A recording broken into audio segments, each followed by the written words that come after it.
I'm Craig Lee. I'm Robb McGee. And this is Real Talk with Robb and Craig on Thursday. Actually, it's Monday, May 8th. We missed last week, so we're going to do at least one, if not two, this week. A very special Monday edition. Oh, yeah. Robb, tell a great, stupid joke. Hey, do you know why the guy was worried about the calendar? He heard its days were numbered. She was a kindergarten teacher. Yeah. And she says to her class, if anybody's dumb, please stand up.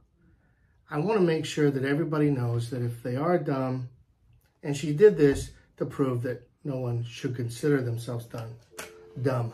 Mm-hmm. But little Jimmy stands up, and the teacher says, now, little Jimmy, you don't really believe you're dumb, do you? And he said, no, ma'am, but I didn't want to see you stand up there all by yourself. Hey, that's pretty good. I know. It's hilarious. Hey, what are we talking about today? We're talking about customer service and what it means in the mortgage industry and in general. The reason this is kind of a hot topic for me is I've recently bought a few items and not at Costco or which Costco has great customer service. Yeah, they do. But you know, I shop at the big box stores. I shop at Walmart, Costco, Home Depot. Mm-hmm. And I've ventured outside of that a little bit just recently for some personal stuff.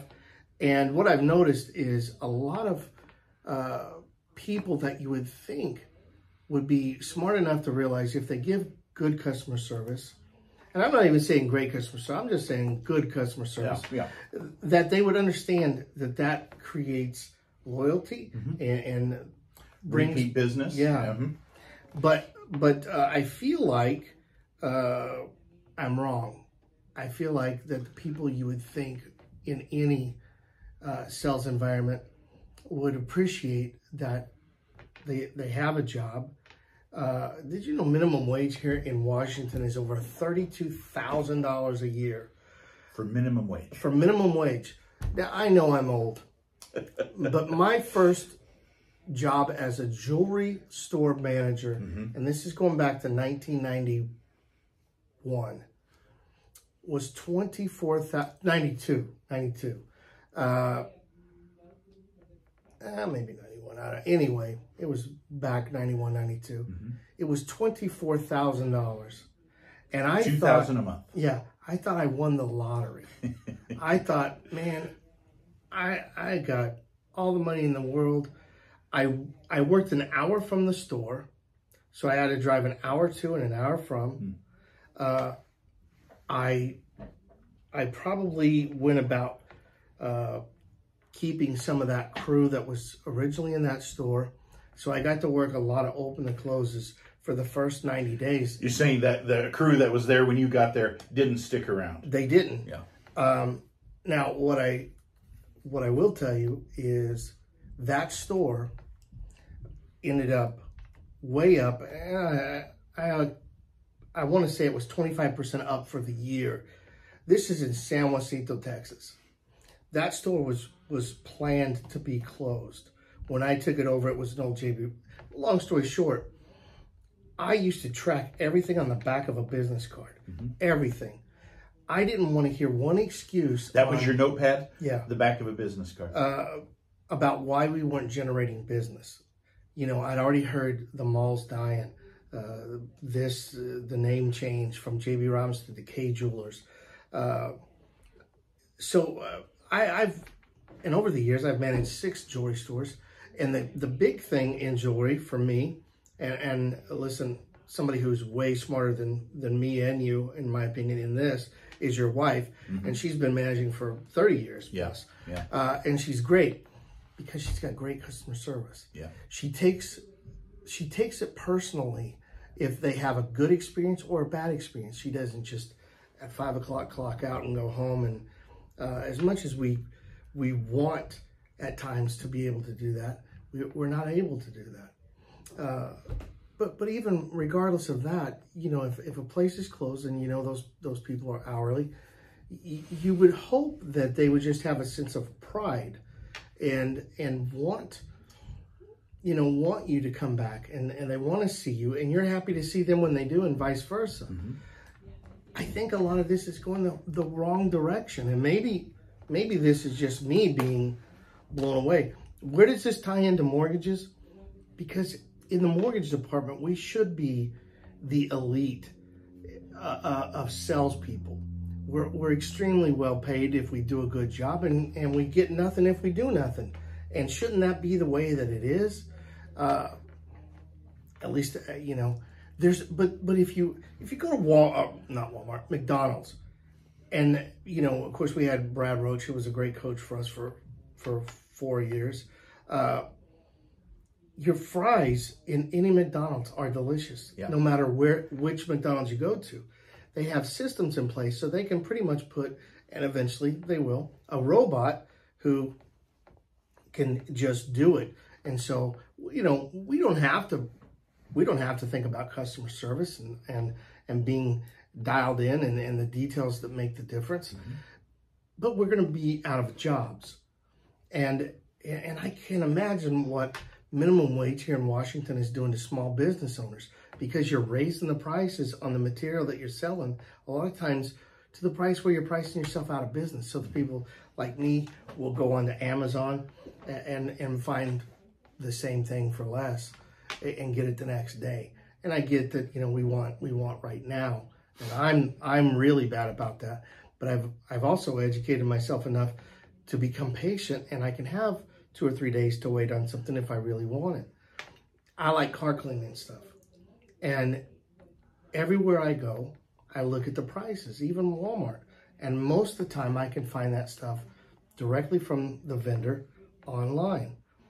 So I'm cutting out that commission approach. So we know all this. I mean, we could see the writing on the wall. You know, right now gas prices are going through the roof, and they're going to continue to go through the roof. But it's going to flip because there won't be that many gas vehicles. And I'm, you know, 20 years or so. Yeah. There won't be that many gas vehicles. We're going through a market shift. Yeah. So what they're going to do, and they've already started doing this, they're going to tax you on your mileage, tax you on, because they need that revenue coming in. I'm talking about the government. Right. I don't get off the subject, but what I'm saying is, why we have jobs, shouldn't we want to make people happy that they see us? You know, we just had a client, you called me because it was on Friday, I think, stopped in, Jim, and just wanted to see us. Just say hi. That's a client. I don't know if we've done 1 or 2 loans for him, but we become really close friends with these people. Friend of ours. And anywhere I would see him, if they asked me about their loan, I would be happy to get the details of it. It's not that hard for us because that's all we do. But it seems like when you ask somebody a job about their job, they get hit with a dunce board. They don't want to answer. They don't want to give you a direct answer. And why? Why can't people just be treated the way that you would think they would want to be treated? Well, you've had some frustrating experiences lately with some of the stores that you've gone to. Lack of customer service, lack of follow-through, lack of good policies with the company. I've witnessed it, and it is very frustrating. And you're seeing it across the industry as we've come out of COVID. You know, we have a problem in this society of people not wanting to come back to work, people not wanting to do the things that are necessary. As a result, employers are hiring people out of desperation, and people that aren't very good. Right. People that would have normally been fired have a secure job there because there's nobody else to take their place. And it is a problem. So it's no surprise that anytime the refi boom comes back in, and we're old, so we've seen it a couple times over now. So there's a bunch of people come into the market and they think they can do exactly what we're doing, is sit at our desk and wait for the phone to ring and geez, I make more money than I can spend. Not true, but but then reality kicked in, and it kicked in last year, and now we're going into rates the went second up, year. inventory went down, 40%. So let's say you've got, and I don't know what the number is, I should have looked it up, 40,000 loan officers across America. And I don't know, I'm just picking a number. So if 40% of them a year and a half go away, so now you're down to, what would 44 times 4 is 16, so 24,000. So 24,000 remaining. Yeah. So you've already cut that in half, and then you've got the few that are straggling, and some are doing really well. But are they doing all the stuff? The ones that have stayed in, are they going back to what got them the great business in the first place, or are they just going, man, my phone isn't ringing, rates stink, and I don't see any light at the end of the tunnel, or are they going out there and working a little bit harder? Are they putting forth the effort to make sure that the client has everything on our end pre-approved, ready to go? And so when they find a house, you drop in that contract, you order it out, and now it's pretty much hurry up and wait, which is an old military saying. I've heard you say that many times. Like getting ready to go to chow or anything, we hurry up and wait. You get there and then you stand in lines. So if you're ever with me and I have to stand in line, you'll hear me complain about it because I hate it. I like to hurry up, but I do like the theory. I like to get everything done up front. I like to ask the customer for all the information. And by the way, I'm going to ask you to keep sending in certain things like current pay stubs and so on. That way, when you find that perfect house, and that's the goal, you can close as fast as you want. Legally, I think after we put it in and lock the loan, we have 10 days. Is that right? 9 days? Oh, but before it can close? Yeah. Yeah, I think it's 9 days is the fastest it can close. That's what I've always kind of, before everything changed in 2010 and before, you had to do this and this. And listen, we're in an industry that's driven to be customer service at the top of the line. And if we're not, then I say, reach out to us. Tell us what we can do better. If you notice, and I do this when I'm out selling or buying something, I'll say, hey, if you want to know who I am and how I feel about customer service, go on and look. Check my reviews. At our reviews, yeah. And there's 172, I believe, and we're at a 4.875 or something like that. And there's 2 on there that aren't good. And one of them that stands out, there was a little bit of...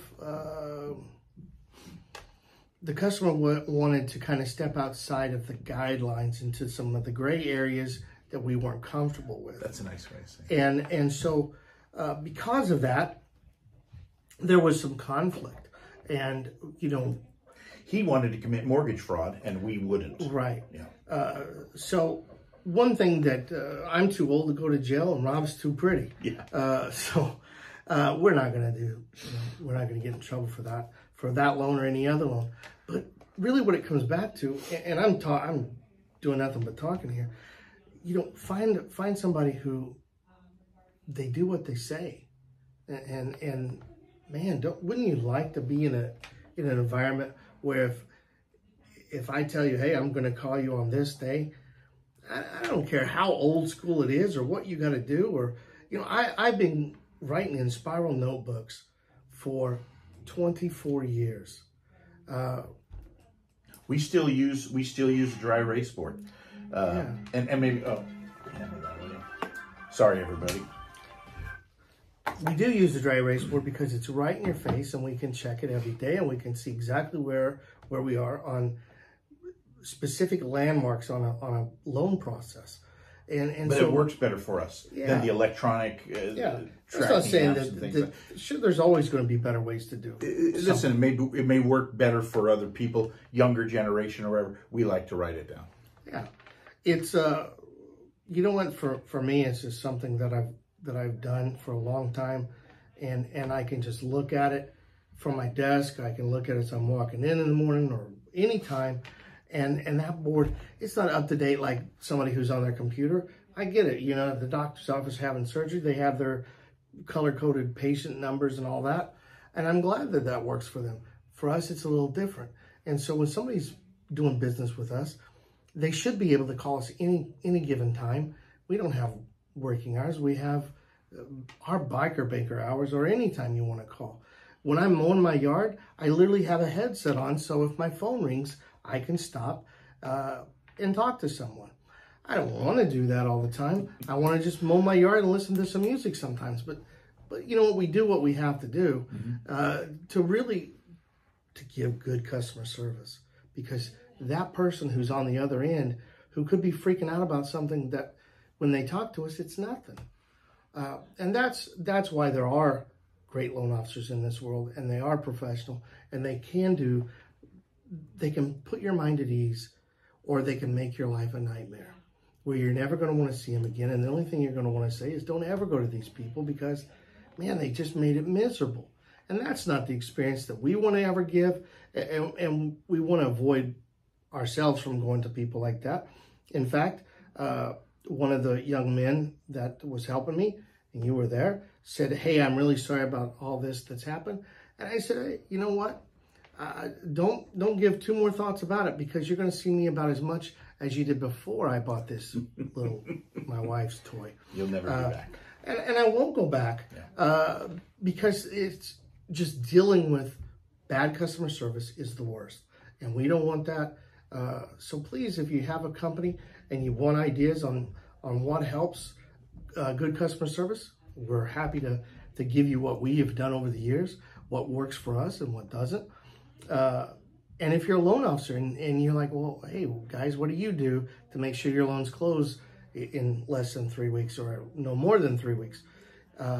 We do a lot of things in place to make sure that doesn't happen. So we put the stress and the effort in so the client doesn't have to. Is that fair? Yeah, that's fair. Let them go. When we tell you you're pre-approved, it should mean that we have all your income and asset documentation if we need it. And there's sometimes we don't, but if we do, and more than not we do, we have all the letters of explanation. We have a clear understanding of the file. We have desktop underwriting approval, and you're ready to go rock and roll. The next thing to do is make sure that the house you find that you want to make your home has everything that you need on it. Yeah.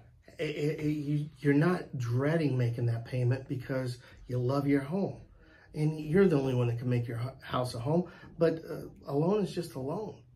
You know, make it be something more than that you don't hate, that you know that your money's working for you and it's building an equity and so on, and that you've got a couple guys and a great processor who, if I want to just call and find out about something, whether I do it or not, I want to be able to get hold of somebody, and I want them to answer the phone or call me back immediately.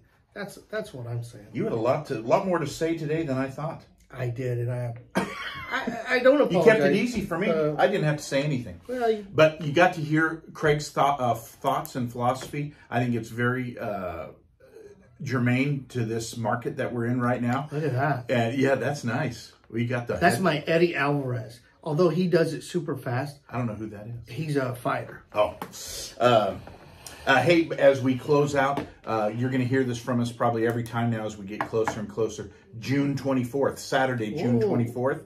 We've got our Destination to Gold event going right here at our Gig Harbor office. Tell me a little bit about that.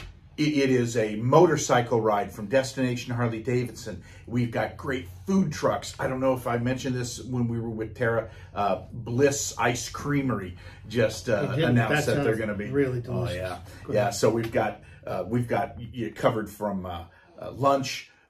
We've got Wandering Cowgirl Espresso. We got your latte set up there. We've got Mario's New York hot dogs. We've got Bliss ice cream. So from start to finish, these are all for purchase, of course. And we're going to be handing out free popcorn. Brenda Kelly's going to be handing out free cotton candy. We're going to have 51 vendors here. Yeah. I'm going to say. You got more to say? I know. It's crazy. If you tell us that you saw us on Real Talk on this day, you come up to me or Rob, we'll buy you an ice cream. Deal. Ice cream on us. So, anyway, it's going to be a lot of fun. You're going to hear us mention it every single show. Lee McGee. You scream? I'm screaming out Lee McGee. Yeah. Anyway, be sure to join us there. It's going to be a lot of fun. Hey, also, and I'm letting you know now because this Sunday is Happy Mother's Day. That's right. So we'll hit you again on it later on in the week. But until then, I'm Craig Lee. I'm Robb McGee. And that's Real Talk with Robb and Craig.